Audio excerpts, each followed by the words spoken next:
This is Mid-Atlantic Women in Agriculture's Wednesday webinar, Twitter Tricks of the Trade. Our presenter today is Michelle Walfred, Communications Specialist with University of Delaware.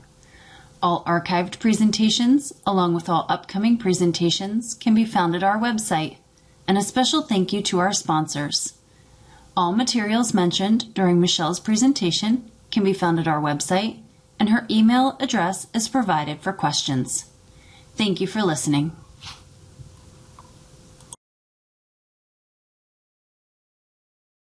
So this is Twitter Tricks of the Trade. It was Tier 2, Level 2, Intermediate.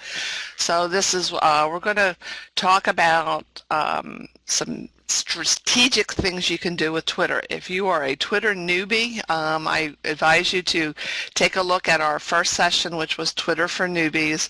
Very basic definitions. I'm going under the assumption here that most of you know what a handle is and what a hashtag is. If you don't, you're going to have to sort of put up with me, and you can go back and visit that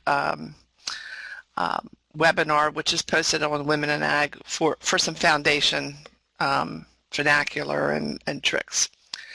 And what we're going to talk about today is we're going to review how Twitter can work for you, some good practices, reviewing who you're trying to target, how to use hashtags and handles effectively, learn the basics of engagement. This is the big change. I did this webinar last year and didn't even talk about engagement. This is something that I've learned when I took my course as a social media strategist. So this is the engagement piece of this is what is going to catapult you. It's going to catapult your following.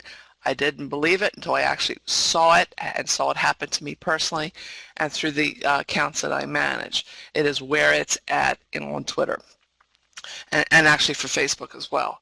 How to control your content, presenting your content, but also curating or presenting other people's content. You'll hear the word curating a lot bandied about in social media. Think of it in terms of as a museum. What does a museum curator do? If he's going to have a show or she's going to have a show about Picasso, he or she is going to pick, well, what 10 Picasso pieces am I going to put up on my walls for my customers to see? So they make decisions, but they're sharing other people's content. And so that's a very, very big word in social media, but particularly in Twitter. So it's something that you need to start doing if you're not doing it. I'll show you how you can measure success. You have to do that all along. Some things we do, some things I do, lie flat. I lay a big goose egg. Other times, something I do takes off. And this is true of every social media manager. There is no such thing as an expert because this changes constantly. And you have to be on top of stuff. You have to look at what's hot, what's not, and then kind of decide, well, why didn't that work? And hopefully at the end of this, you'll have some tools so that you can emerge as a go-to source on Twitter, whether you're an extension agent and you're promoting your programs, whether you have something you want to sell, you have a retail portion of your business, you're selling horse stables or horse rides, or you're selling goat's milk or whatever it might be, whatever value-added portion of your business, you can promote that. You may just be an advocate for something. You may want to be advocating agriculture or just thought. So hopefully you will emerge from this as a thought leader, as an influencer on Twitter, and it takes time. The biggest piece of advice I can give anybody is to learn the platform and take time. Don't just jump in. You're going to jump in, you're going to make some mistakes, but study the best and study like-minded organizations or businesses on Twitter. Study people like you. Look at the number of followers they have. If they have high following numbers and they've tweeted a lot, then they've been at it a while, and you can pay attention to how they do it. That's how I learned it. That's how I learned it at first. Just sort of studying what was going on. I made a lot of mistakes at first, used the wrong hashtags, for instance, say with 4-H. But you get through that. You want to make a list of important handles. These are important accounts to you. This may be your local news reporters, broadcasters. It could be your politicians. It could be people who have similar businesses to you. And you maybe want to just keep a little sidebar of them and study the hashtags of your industry. Some general Twitter tips. I'm going to go by these real fast. You can listen for a while. You don't have to tweet. You can observe. You can just use it as a news service. When you do start to jump in, you want to set a goal. I would suggest 2 tweets per day, and not exactly at the same time. You will see people saying, yo, 6 o'clock in the morning is the best time to tweet, or noon. Usually the lunch times is what the dinner times, the travel times. You're just like with radio shows. When are the big disc jockeys on? They're on in the morning, they're on at lunch, and they're on for the ride home. Twitter's sort of the same thing, but that's really broken open now. So there's really no set perfect time for that. You have to see what works for your industry and your interests. Definitely have a good profile. Include your website on your profile. They allow you to do that. A good photo of yourself or your logo. We will tell people not to push. That means don't just talk about yourself. You also want to pull. You want to pull information from people. You want to get them to talk. So this is called engagement, which is a big buzzword. Examples of that real quickly are just thank people who follow you. So when someone new follows you on Twitter, thank them. Comment on other people's tweets. This is just basic courtesy. It's basic conversation. This is the social part, as my colleague Christy Mannering says, the social part of social media. If you're not sociable on social media, you're going to fail. So that's really important to get in the practice of doing these 2 things at least. Use fantastic photos. If you've got I'm kind of doing a boycott on seeing people. I take a lot of pictures of extension agents giving webinars and workshops and stuff, and so I don't think I'm going to put any more pictures of people in front of a PowerPoint screen because they're just dull photographs. The person's dark, the screen's really bright. So take the time to use really good, strong photos because Twitter has gone into a very pro-photo format. Experiment with the time and the day that you tweet, and there are no set rules. And the other thing, and this is a huge mistake people are making, and I have to remind myself to do it too, is repeat important tweets. Twitter, the news feeds in Twitter are extremely rapid. So if somebody is on it, they're not on it like they are on Facebook, or if I can come back at the end of the day and look at my Facebook feed, and in 5 minutes I can scroll up and down what I've missed. Not even that long. I can probably pick it up in a couple minutes. With Twitter, you could have thousands and thousands of tweets that have happened since you've walked away for 2 hours. So people aren't always going to be there when you've tweeted, and they may not always scroll. So if it's something important that you want to say, you want to repeat it. There's absolutely nothing wrong with repeating a tweet 2 or 3 times a day even, or definitely 2 or 3 times a week if you've got something big or important coming up. Again, post content at different times of the day or night. Prime time, meaning television prime time, is a peak Twitter time. People watch television now with their Twitter account open. So that is a time that statistically has been proven that people have that cell phone in their hand. They may not be on your account, but we're going to try and get them on your account. Weekends are very big. If you're working Monday through Friday, you don't stop tweeting at Friday at 5 o'clock if you want to break through. So use the weekends. That means you have to work a little bit on the weekends, or you can maybe have a team that does that. The other time that people are on Twitter is when there's breaking news. It is probably the #1 platform for breaking news of any kind, national, local, world. Big weather events, so when there's a hurricane or Hurricane Sandy, a snow day, people go on Twitter for this. And sometimes you can incorporate that. So there'll be a hashtag like hashtag SnowDE. And I might use that to say, are you stuck in the house? No DE, time to, and then I can promote what I'm doing. But I incorporate that trend of a weather event to maybe incorporate that in something I'm trying to say. So you want to actually use these things to your advantage if you can. You want to if you're going to repeat your tweets, you want to rephrase the way you do it. I'll show some examples of that. Experiment with your hashtags, and you're going to study your analytics, which this is a new feature to Twitter, and it's new, like 6 months new. And it's not available on an app. You have to go to a browser on your desktop or laptop in order to see how that works. So, example, if you have a big event coming up, you might post once a day about it, but you'll post it at different times of the day and maybe say it differently. You may be very straightforward one time, but then you may be a little jokey with it the next time and use pictures some places and sometimes not use pictures. Let your personality and your interests come through. So any hobby that you have can be a hashtag, and so if you want to go on there and try searching a hobby of yours, if it's quilting, if you're a foodie, scrapbooking, photography, if you've got a Great Dane or a Chihuahua, you can hashtag that and search it, and you'll find people talking about that breed of dog, farming, favorite TV shows, sports, Eagles, Ravens, Phillies, all that. Diverse tweets will reach a diverse audience. If you are in business, and I talked about this in the last Twitter, the very first one, there's 3 basic kinds of Twitter accounts you can have, and you can have them all. There's no limit. One is your business account, your retail account. For me, it would be Delaware 4-H or UD Extension, but yours might be, Sunset Farms, or you might be selling something.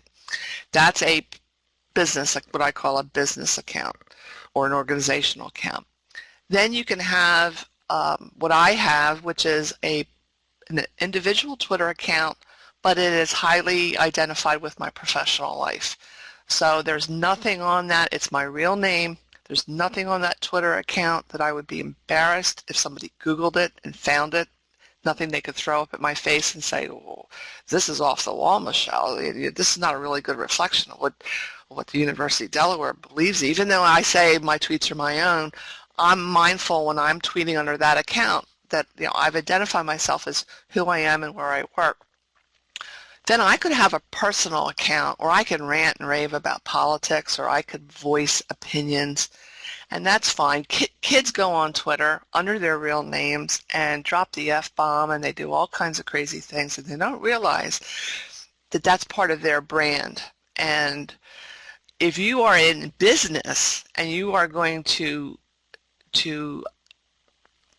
see if you're pro-Obama or if you're anti-Obama, as an example. You see a lot of this on social media. He's a jerk, or he's fantastic. And as soon as you do that, you alienated half of your customer base. They go, what? She likes him? Or what? They don't like him? So my advice to you as a business account is to avoid politics and religion. Unless you have a religious account, and that's your purpose. That's different. But if you're trying to... Along Route 1 in Delaware, I live in Lewis, Rehoboth area, and during the election season, everybody has the lawn signs out for who they're going to support, but you rarely see that in commercial businesses because they don't want to isolate their customers. So, yes, absolutely, you can say Merry Christmas and Happy Easter, but don't forget Happy Hanukkah, Happy Ramadan, those types of things. You want to be as open and as welcoming as possible. Of course, there's a lot of big controversy about what happened in Indiana and the gay lesbian community because they felt that certain people now had the right to discriminate. It can get really, really messy. The key to success is just avoiding all that and just being neutral. And if you want to voice your opinion on Twitter and have very set beliefs, my advice is to have another account so that you can do that and get that out of your system if that's what you want to do.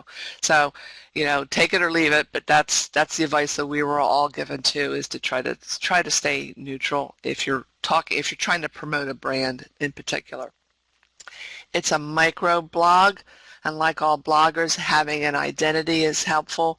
Talk about what you know and love and stick to that. And that's one of the reasons I switched from having a personal account where I talked about the Oscars and I tweeted about Walking Dead and I tweeted about local politics and I tweeted about everything. And so I had no real identity. I just was tweeting when I felt like tweeting, and I wasn't tweeting very much. And my Twitter account didn't go very far. And I got rid of that. I had about 300 followers on it, and I got rid of it a year ago and developed the Twitter account that I have now. And that is a much more focused account. Who should you follow? You don't have to follow anybody. But if you don't know who you should be following, you maybe want to search to find out if you have a hashtag for your state. In Delaware, it's NetDE, N-E-T-D-E, meaning Delaware Network. I would assume that it's probably similar with all states, but you can take a look. You can Google Maryland and talk about, and one way to do that is find out how your local reporters are using a Maryland hashtag or a New Jersey hashtag. You can also search for similar businesses as yours or interests as yours and look at what they're using and who they're following, and you can follow some of the same people. People aren't directly notified if you unfollow them or follow them. There are some apps where you can do that and track people who have left you, but as a rule, you can follow me today. I'll get a little notification that you followed me. But if you decide, oh, she's boring, I'm not interested in her, you could unfollow me and I don't get a notification about that. I just see that my number went down or up.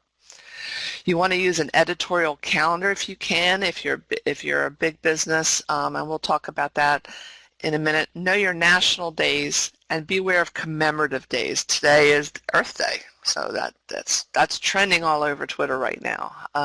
So you want to be aware of those. What I look for when I follow somebody is if somebody follows me, I get a notification. So the first thing I do is I check them out. And I look at who they are, and I look at the content of their tweets. Have they tweeted very much? They may be brand new, and so I might say, oh, I'll follow them. They're new. They need some followers. But I really am concerned if they have a profile. If they don't have a profile, if it just has their name and a picture and no profile, I'm really wary of that, and I usually stay away from people like that. So, and I'm not alone in that. So definitely you want to have a profile that describes who you are. If you look at my first session, the Twitter for Newbies, I show how I set up my personal profile. So you want to see that. To a lesser degree, I look at who's following them, the following follower ratio. We'll take a look at that too. That tells you how many people are following them and how many people they're following. Celebrities, for instance, will have a huge following number, but they follow very few people. So they're just in it to get people to follow them. The people who have a balanced follow to following ratio are usually people who are engaging. So, oh, you followed me, I'll follow you back, I'll say thank you, and so I'll keep up with what you're doing. So it just kind of shows a healthy, but it's not always that way, but it kind of shows a healthy, somebody that's been on Twitter for a while knows what they're doing. I also, if you're on a browser, you can look at their Klout Score. And a Klout Score is an indication, it's just one, of how influential a person is. It's a scale from 1 to 100. So, you know, Starbucks or I'm trying to think some big national brands, Oreo cookies, they might have a Klout Score of 98, 99. I've not seen 100 anywhere. Somebody just starting out, if you're starting out, you're going to find out your Klout Score is really poor. It's low. It usually hovers, what's considered good is anywhere from 40 to 50. And then as it gets harder, once you get past 50 to go up. And it's just a measure of how influential you are, how engaging you are. But the reason I mentioned Klout Score is if you're going to engage with somebody, if you engage with me and and you're trying to grow your Twitter influence, and you engage with me and I only have a Klout Score of 20, and there's another person who's maybe talked with you on Twitter and their Klout Score is 60, You may want to engage more with the person who has 60 because they're apt to retweet. If they retweet you, more people will see you because they're more influential. So it's just a calculus. Some people swear by it, some people don't. I just wanted you to know about it. You want to check out your audiences on Twitter. Of course, you want everybody to like you, everybody to buy your product, everybody to think you're terrific, and everybody to go to your programs and things. But they're not all going to be on Twitter. So your audience will be different on Facebook than it is on Twitter. It tends to be a little more, I would say, not serious in content, but there's more gravitas to Twitter, people on Twitter. All of your elected officials are on Twitter, United States senators, of course the president, we all know that at the White House. Your reporters, broadcasters, TV shows, they're all on there. A lot of your local consumers, your moms. This is a big consumer driven, hugely influential. Any moms, parents, they drive opinion. So do you want to target them? Twitter's a pretty good place to go. So would Pinterest would be another. Teens, yeah, not so much, but they're on Twitter. They're mostly on Instagram. But if you've got potential partners, if you're an extension agent, Twitter is a good place to go. I would say over Facebook in a heartbeat. This is where other agencies and non-government agencies are located. So you want to check the accounts. Direct messages are just ways to communicate privately with each other. You must follow each other, and it's a way to say thank you to someone, but beware people send links in private messages, and just kind of beware that you're not being baited to download something. It happens. This is an example of something I put together for cooperative extensions. I went in and recorded Twitter handles and some common hashtags. So this helps me, and after a while you get to memorize them, and once you follow them, they'll come up automatically, so you don't have to have these. But it's just nice to know, okay, who's in government, who's in related organizations that we deal with, USDA, DNREC, that sort of thing. Who is hot in Delaware media, who are bloggers, I would be paying attention, of course, to what my university is doing. So you might want to keep like a little cheat sheet. It's just a good idea. This changes often, but it really will come in handy if you're trying to target an audience. You want to use people's handles. It's a way to tap them on the shoulder and have them see who you are and what you're doing. Let me see here. So this is an example of how I used a handle. Our 4-H group went down to Washington, D.C., and they met with Representative John Carney. So they just emailed me the picture they took on their cell phone. They sent it to me, and I could have said thank you, John Carney, for sharing time with our 4-H delegates, but I wanted to use his handle, and I put it in the middle of the sentence. He will get that, his staff will get that, and they will see it. And they usually, when they get things like this, they just retweet the heck out of them.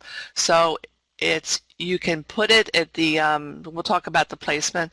So I said thank you to John Carney. The picture comes up, it comes up automatically if you upload it to Twitter. If you're going to use a program like Hootsuite, it may just give the link, and that's an extra step for somebody. That's one of the reasons I don't like Hootsuite. Might make some people mad. It's a great time saver, but for photographs, they don't populate automatically like they do when you upload directly to Twitter. I use the hashtag for my state, which is NetDE, and I also use the hashtag for 4-H, because this is just the generic hashtag for the entire country. National 4-H follows this hashtag, so I always include that in. Sometimes I put it on the end, sometimes I put it in the middle of a sentence. But you can combine your handles and your hashtags, excuse me, within a sentence. Some people plop them all at the end. I like to mix it up, so I do both. There's no right or wrong way with that. Here's another example, and I did this one a little differently. They were all over the place visiting all their representatives. So Senator Chris, it's a pretty big deal meeting a senator. So what I did here is you'll notice there's a dot right before his name, and we'll explain this in a minute. But if I reply to somebody, their handle, whoever I'm replying to, so if you were replying to me, if you actually went on to Delaware 4-H and then hit reply, at Delaware 4-H would come up right away. I put the dot there because, I'm jumping the gun here, but what the dot does is if I took the dot out and I just went at Chris Coons, a lot of people will start off with the person they're trying to tap the shoulder of. If you do that, only you, Chris Coons' staff, and people who follow us will see this tweet. Nobody else. So if you have a person from Indiana following Delaware 4-H, but they're not following Chris Coons, they won't see this tweet. It's when you put the handle first thing on a tweet, the only people who will see it are the people who you mutually follow and the two people doing the conversation.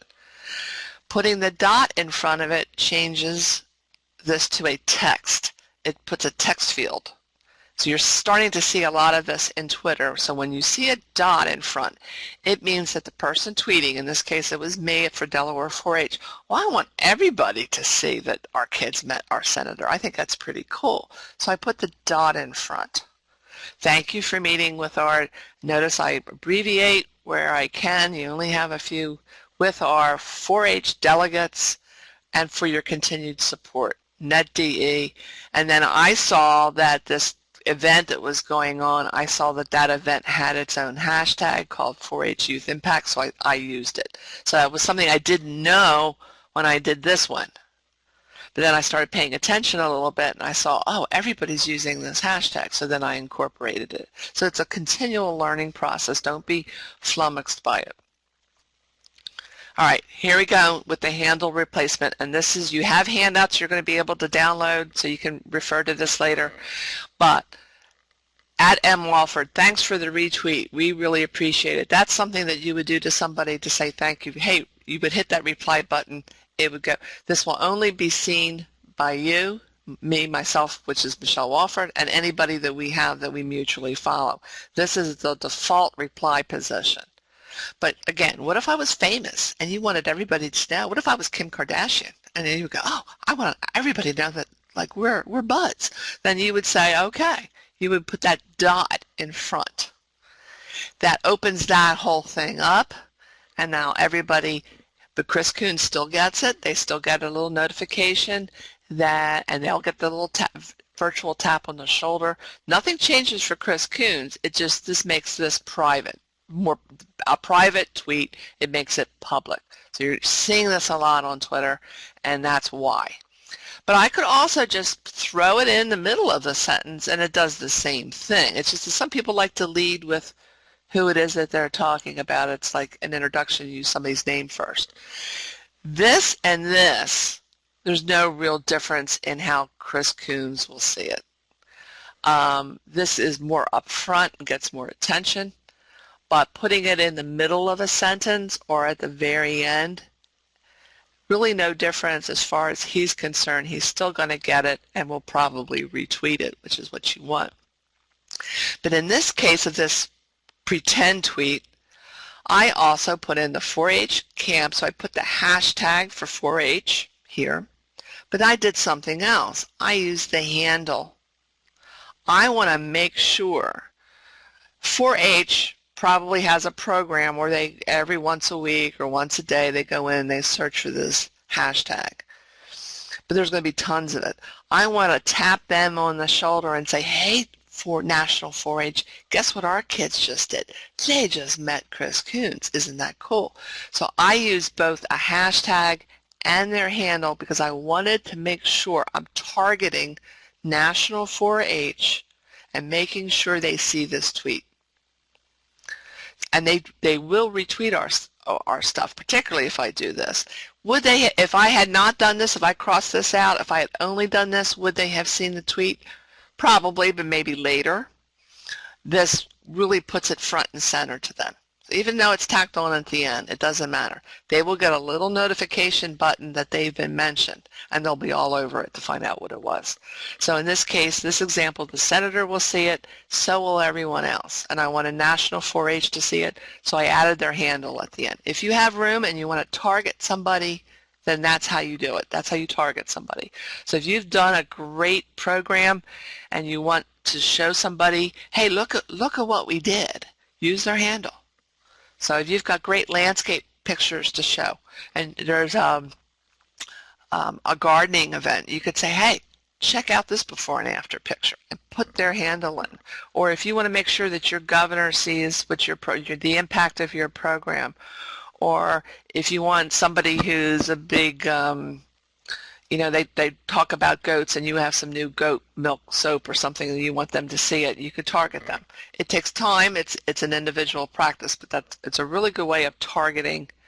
So you have to know. That goes back to that cheat sheet I had. You have to kind of know who are the influencers in your industry, in your area, in your neighborhood, and target them. This is an example here of across. We have a Delaware 4-H account. We also have an extension account. A lot of people don't realize the 4-H is part of extension, or extension people may not realize that we're together. We have separate accounts though, and my fear is that they're too isolated. So what we do here is we do a cross. I'll do this with my college. I'll do this with University of Delaware once in a while. But here we have our extension agent in horticulture. She's setting up, helping to identify which of these potatoes is first, second, third, or fourth place. So I gave extension a shout out. Then when I go to my extension Twitter account, it's right there for me. I don't have to search for it, and then I can retweet it. You can see that this has been retweeted. So this is a way of helping each other. If you have partners, if you have related agencies, if you're in 4-H, you want to make sure your extension is that you need to touch base with each other. Don't be isolated. So this is a way of shouting out another organization or a partner organization in this point. And again, I still use the 4-H. You don't use the dash. I learned that the hard way.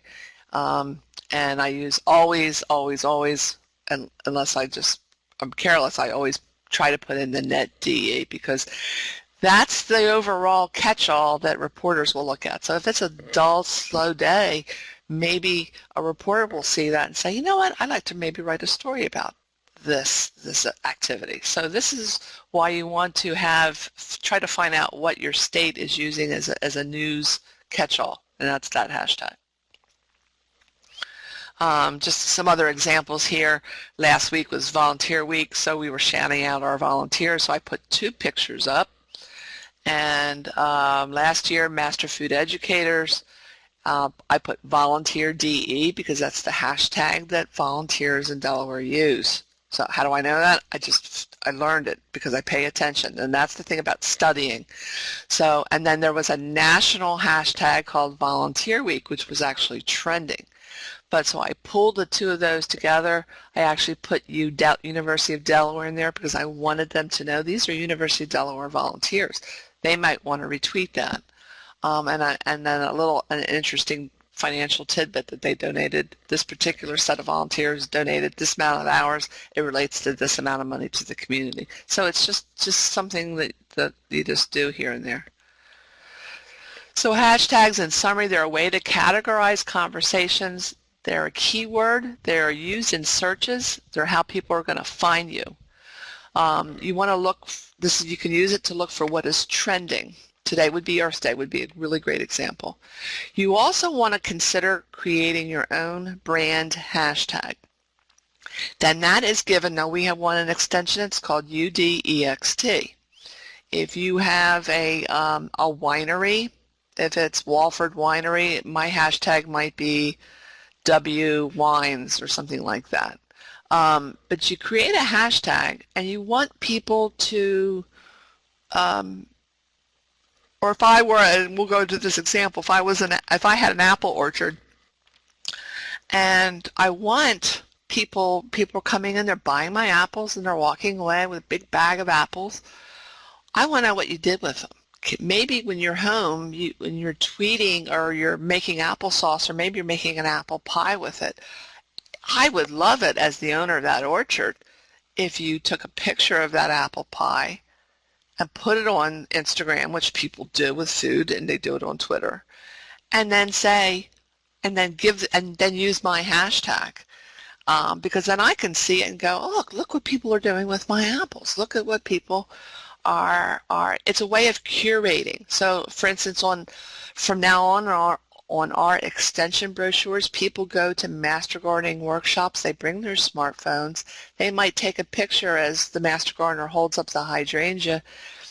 Well, what are they going to? They're going to put that on the internet someplace. Why not have a hashtag that we can curate? We can search for that and look for it. So it's a way of saying, how did you pair that wine with that cheese? What did you do with the product that you bought from me?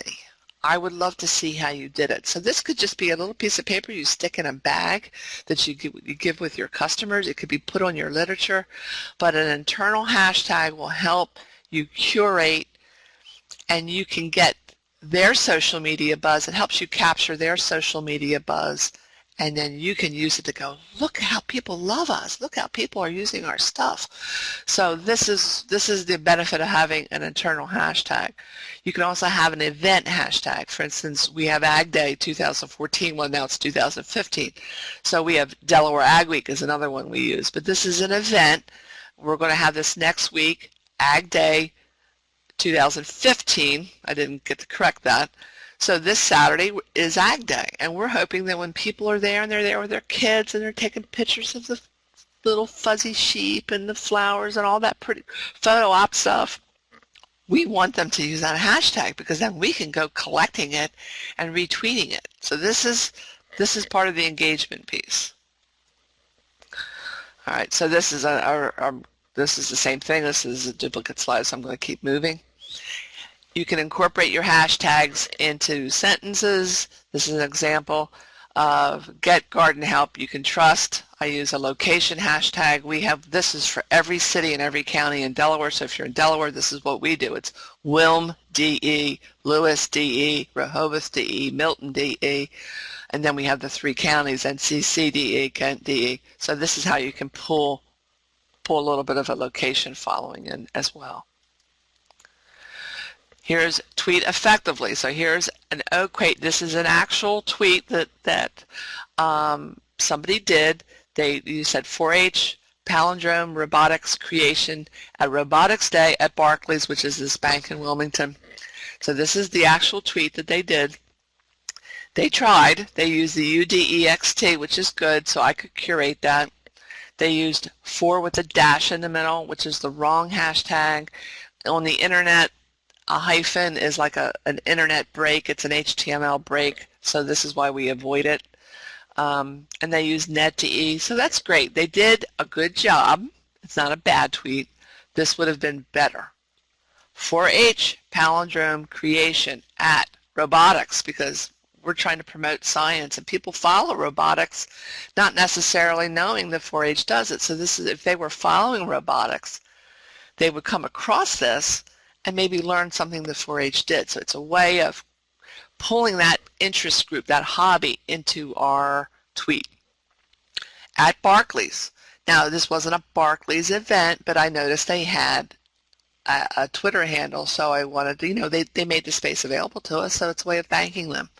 At WilmDE, and then I used the net. So this is sort of a rule breaker here, because I said earlier, usually it's 3 hashtags, but I incorporated it into the sentence, so it's not too heavy, but then there's 3 at the end. So this has 5. You can break rules if you have the room to do it. I felt it was important to try and branch out so that people in Wilmington, Delaware, it was more city, would know something about 4-H, and that I maybe capture a national robotics audience this way. So that was my strategy in doing that.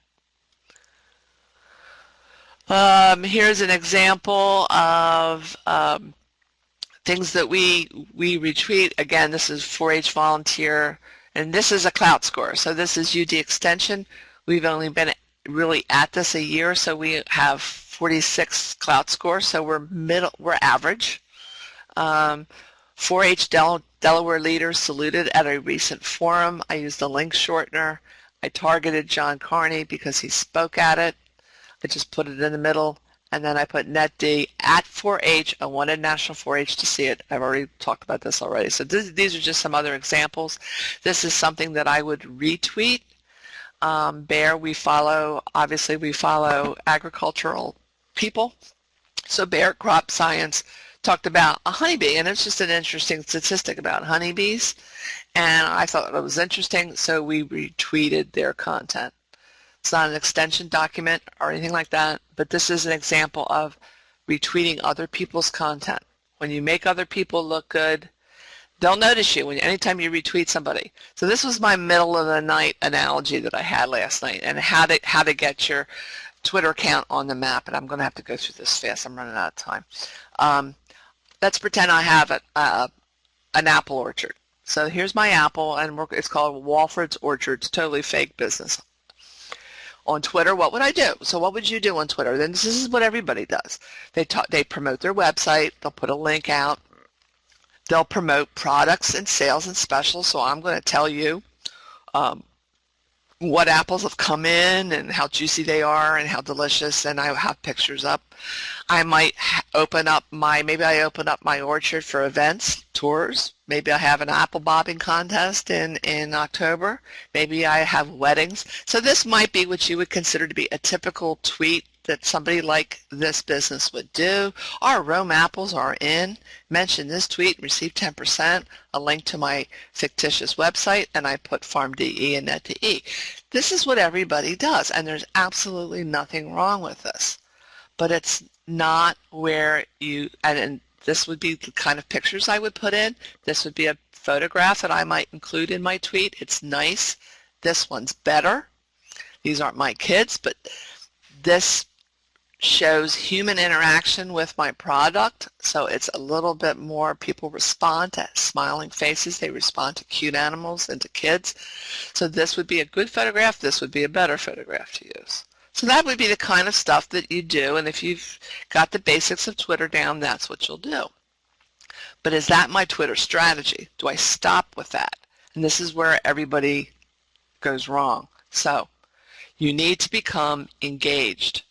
So I'm going to continue to promote my content, my website, my pictures, but I am also going to become an Apple expert on Twitter. I'm going to do a Google search like I did this morning, and these are pictures of fine arts, watercolors, posters of apples, and I might pick one of these and just say, this is a beautiful painting of a sliced apple by artist, blah, blah, blah, and I'll put it on Twitter, and I might hashtag it art or modern art as well as apple. It has nothing to do with my business, but I'm talking about apples. And so little by little, this puts me as this will build your, trust me, it will build your influence as a person who knows what they're talking about as far as apples are concerned, and it creates a buzz. I could pick, these are apple arts and crafts, so like there's an ornament there, there's a skeleton, there's goofy things, fun stuff. So I could pick one of these once a week and put it out there on Twitter. Again, it's not driving my direct business to my website, but what it does is it's building your identity on Twitter in a positive way. I might go on and share some apple facts. I searched this today, apple nutrition facts. People love lists on Twitter. If there is a way that you can create a list out of somebody else's resource, do it. So if if you're a landscaper, you might talk about the 10 most popular plants in Delaware, or the 10 most here are the 7 recommended foundation plants. They go crazy over lists. So I, as Walford Orchards, might say, here's 5 reasons to add apples to your child's lunch. An apple a day, 7 easy recipes, and list them all. I mean, I would have to have this on a website or a blog post. Here are the 5 best apples for baking. Our 3 favorite apple recipes.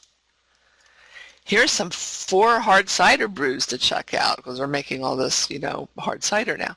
So I hope you're getting the idea here that anything you can pull off to create a list, top 10 list, but it doesn't have to be 10. Actually, odd numbers work better. Do it, because people will click on that link. They love numbered lists. I might follow Apple conversation. So I went up here on in the search bar, and I searched hashtag apples and hashtag recipes. And so boom, boom, boom, boom, boom. Look at them, all there. Now I could turn around and respond to this lady. I could check out. I might respond to her. She's got a Klout score of 47. This person has a Klout score of 52. This person here has one of 66.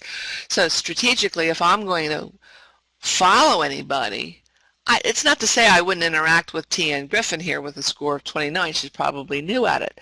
But she's saying, I'm sharing my delicious apple crisp recipes with you lucky folks. Absolutely, 100% reply to her and say, thank you for sharing. That really looks delicious. That should be a tweet that you do. That is what's called engagement. She is going to look at that. She's going to follow you. She's going to say, oh, you paid attention to me. And this is how you build your following, and this is how you build your influence. Absolutely works. Here's another one. I did a search for apples and nutrition. So here are all the different people talking about that topic. And this would absolutely be something that I would either respond to them, I would favorite it, or I would maybe even retweet it. But you want to have a balance of your content and other people's content. The bottom line is when you make other people look good, you look good. So you want to involve other people's content in your tweeting strategy. You cannot go wrong with this. Here's an example of somebody who's really doing it right. So she's selling Pink Lady apples. Okay, so she's in England, but I'm in Wilmington. I'm in Delaware, and I'm starting out on Twitter. This is the example of going out and looking at people who are doing it right. Look at the number of followers she has, 10,000 followers. She's tweeted a heck of a lot. Here's what she's doing over here is she's responding to people. These are people that she probably got a little notification button up here where somebody mentioned her, and she pays attention to that. And then she responds to them. We're the one and only. She uses their handle. And so this is just showing an example of her engagement with other people out there. So these more than likely all came from people who responded to her directly. And here you can see she's using the dot. So she says, you're the lucky winner of our Pink Lady course. So they had some kind of a promotion or contest. She's notifying this person that she won, but she wanted everybody else to see that they picked a winner. She didn't want it to be private, so she put the dot in there, and then she asked them to exchange the address privately. This person is smart. This is a smart way to run a Twitter account. Here they're retweeting other people's accounts. So this is Pink Lady Apples. And what is she doing? She's retweeting this person who happened to write an article about a salad that includes Pink Lady apples. So she's retweeting that. She's all over it. It's a fantastic photo. She didn't take it. She's using other people's content, but she's sending that out. So what happens when she retweets that? She's retweeting it to her 10,000 followers. This Nutrition Rocks lady, she's going to get a bump probably because everybody's going to go, oh, who's that? And they're going to check it out. So this is the engagement piece with Twitter that you must do. I'm also, hey, I'm going to talk about anything to do with apples. I'm going to go on and find, gift shops, Apple gifts. You can do this with probably anything. Goat stationery, horse stationery, horse gifts, horse art, You could go on and on. Well, whatever you're talking about, even extension agents can do this. They can do it with farm. They can do it with any kind of agriculture images. You can become a curator for something that is related to your account. So I'm definitely, if I'm Walford Orchards, I'm going to tweet about these adorable apple hooks. I'm going to go on websites and I'm going to share. You see these share buttons everywhere. Share other people's stuff on your site. Don't make it all about yourself. Here's a beautiful photograph. Make sure you give people credit for your photos that you use. Develop your Apple humor and personality. So these are just some Apple facts. They just, they're just having fun. They're having fun, and you want to mix. You want to do this straight through every single day. This is a humor account. No, you don't want to have humor every day, but you can certainly have an element of humor. And if I were Walford Orchards, if I was a real business, I would take something like that on a dull day in the middle of. This is what you use for filler information on your Twitter account. So you're going to put that workshop notification on Monday morning, and then you're going to repeat it on Wednesday, or you're going to repeat it. You want something in the middle. You can use tweets like this. So you definitely want to do this. I'd even go so far as to say, that I saw this recently. If you have an Apple product, can you tell which Apple logo is the right one? Now this is tech. This has nothing to do. In other words, I'm pulling Apple culture in right now into my conversation about my orchard. Nothing to do with growing apples here. But this would be content, seriously, that I would put on my Twitter account if I had an orchard account. Because I'm all about apples. I'm having a little fun here. Which one of these logos is the correct logo for Apple computers? And just so you know, that's the correct one right there. Gwyneth Paltrow's daughter is named Apple, so you can pull into the celebrity craze that everybody has about on Twitter. So you could pull it this way. Why do they call New York City the Big Apple? These are all Beatles, the different Apple labels that they used when they were recording for their record company. So you can have a lot of fun with this. I don't say you do it all the time, but this would be what I would say is filler information.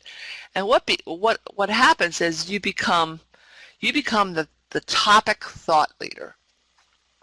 And this is a proven that I'm going to be producing original and curated content. By putting it out there, I'm executing this thought leadership. The content will have resonance. Will all of it? No. Some of it's going to fall flat. But you keep plugging at it. You keep putting diverse, interesting content. I'm not boring. I'm just not going on to Twitter and saying, this is coming up next week. This is on sale. This is also on sale. You don't want to do that. You're just going to bore everybody to death. So you want to sort of like become a cool thought leader about your topic. And what happens is you start to build a fellowship with people. They think you're funny. They retweet your stuff, and then they start following, and then other people start following you, and you become a leader in whatever topic you're choosing to do on Twitter.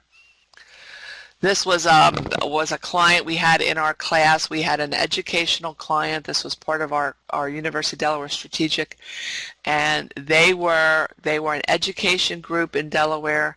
They were just putting out the most boring tweets. They were going nowhere fast. They'd been on Twitter for 3 years, and they were stuck at 179 followers, and they weren't using hashtags right.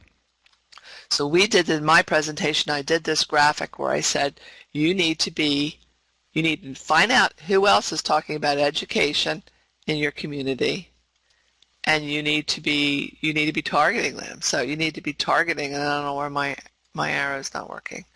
But you need to be targeting this hashtag. That's the hashtag everybody is talking about with education. You need to be talking to these accounts because they're leaders. You need to make sure Governor Markell knows what you're doing.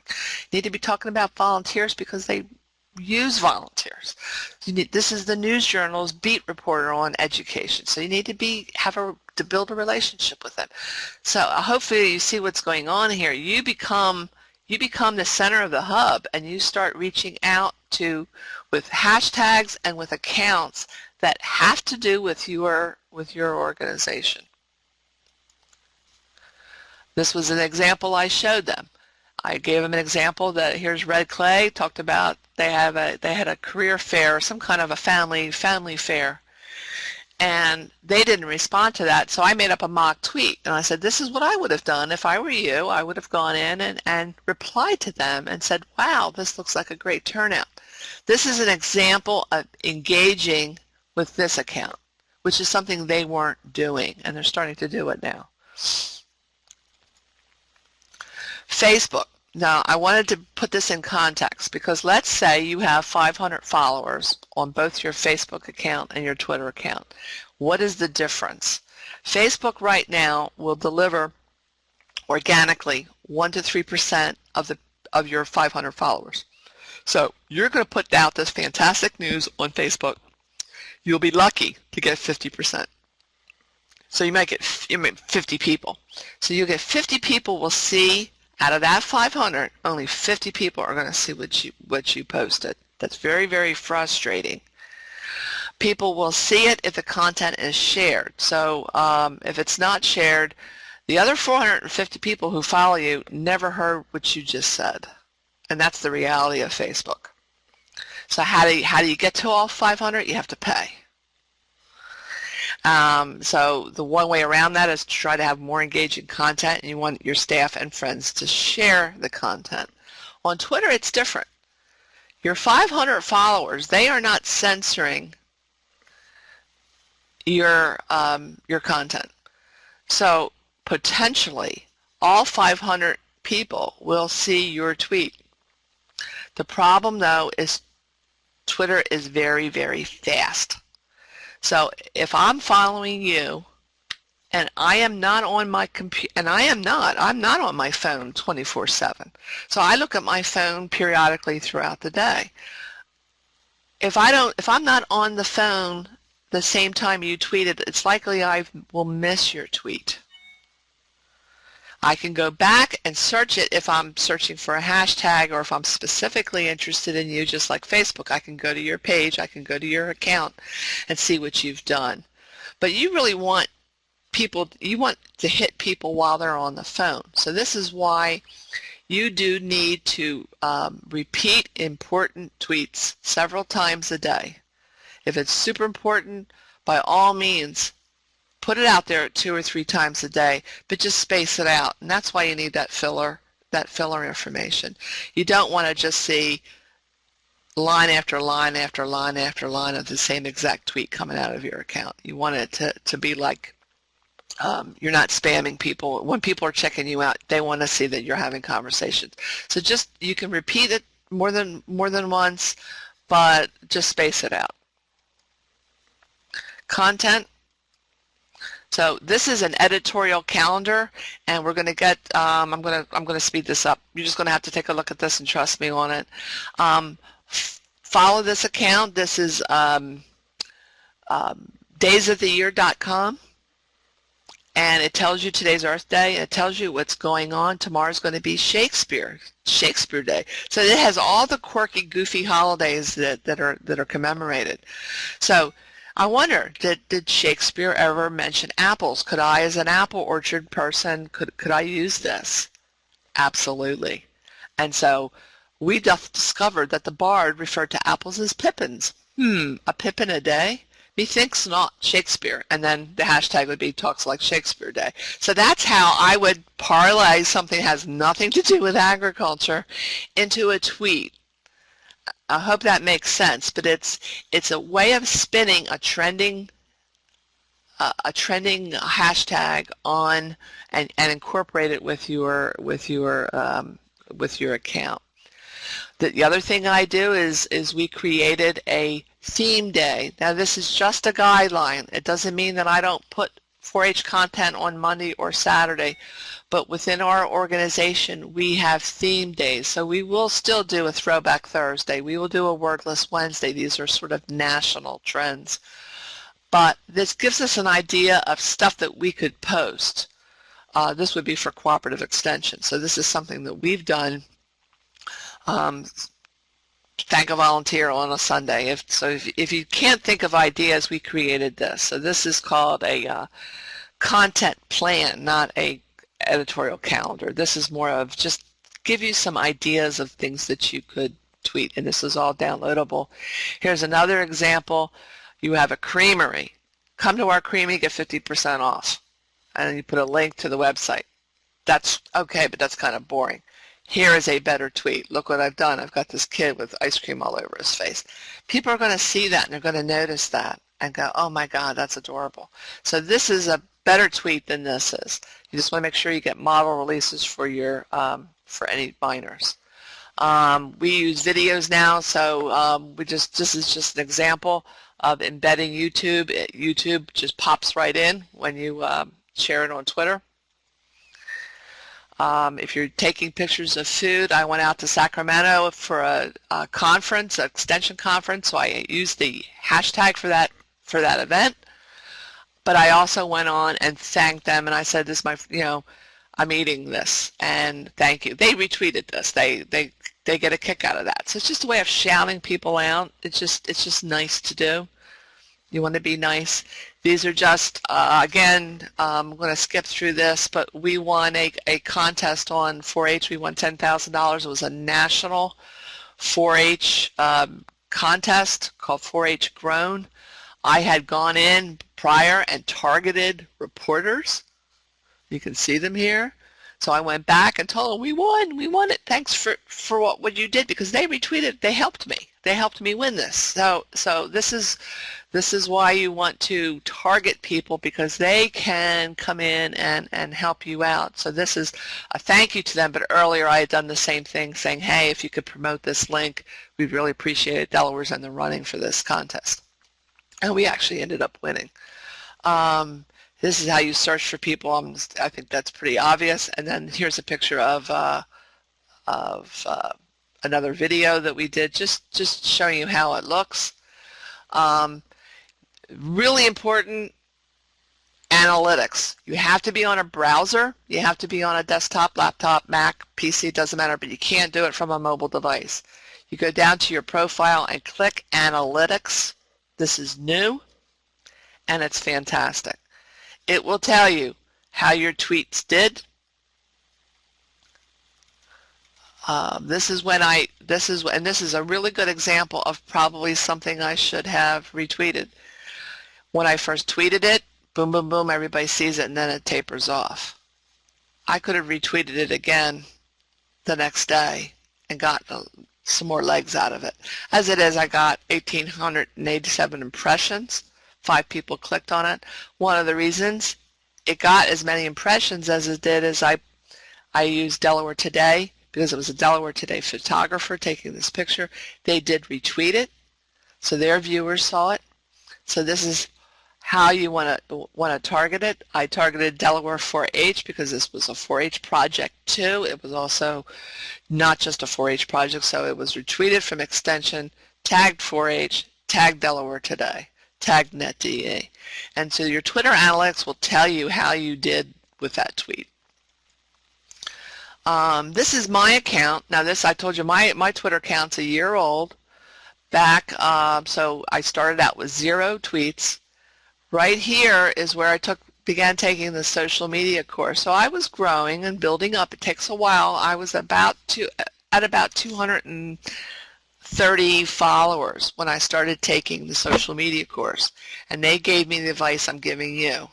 And then look what happens. It just skyrockets. I'm up to 780, close to 800 now. It fluctuates. That's really good for 1 year for a person who isn't selling anything.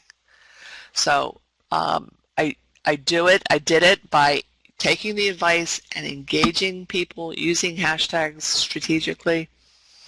You can also go online and it's going to tell you how many people engaged, how many people saw it. This is impressions. How many people interacted with it. So here you've got close to 600 people saw it.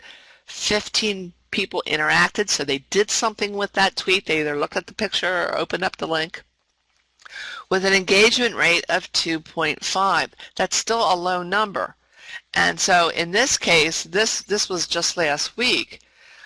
I could have gotten a better, the way to improve on this is to have taken this and maybe tweeted it a second time. So I'm not doing, in this week I was just really crazy busy, but normally any of these things here could have been candidates to have been retweeted a second time at a different time. So the analytics will really help you, and will also tell you what was a dud. The other thing you want to do, particularly for those of you who are in the ag industry, is to go on these Twitter chats, and I'll let you download because we're going over now on time. So I'm just going to skip through these, but ag chat, garden chat, and food chat, I've gotten huge followings by participating in those, so you can read those and find out what they are. You can also use Twitter lists. You can go into anybody's account and you can find, and they will make lists. So this is Delaware Online, which is our paper of record. And if I look at their list, I can see, okay, here's their news journal staff. So right there, there's 39 reporters. Right there, I can open that up and I can look at and copy all their handles down. They've divided up their followers into lists, and we can subscribe to them. And so we could go in here and actually, I'm not so much interested in entertainment, but I would be on who works for them. So you can actually look at Twitter lists and get some good sources. You create lists by clicking on the gear, and you can add or remove from lists. You can block people, you can report people, you can do all kinds of things. You do get some spam. Twitter management tools, Hootsuite, Buffer, and TweetDeck are the three big ones. This is what a TweetDeck looks like. I'm not going to go into this. We do have a workshop, I think, in our archives on Hootsuite. So definitely check that out. Christy went through that and will show you how Hootsuite works. And so, as I say, what do I tweet about again? You want to tweet about your news, of course, your sales, your blog posts, your websites, your specials. You want to tweet about photographs of yourself, your customers, your business, and your history. You want to retweet helpful information from others with similar interests. You want to thank people for following, thank them for the information, pay a genuine compliment, and post pictures and videos. And follow each other, follow and support each other. Thank you for watching our archived presentation of our Wednesday webinar. If you would like to see more archived Wednesday webinars, please visit our YouTube channel. Or to find a schedule of upcoming live webinars, visit our website.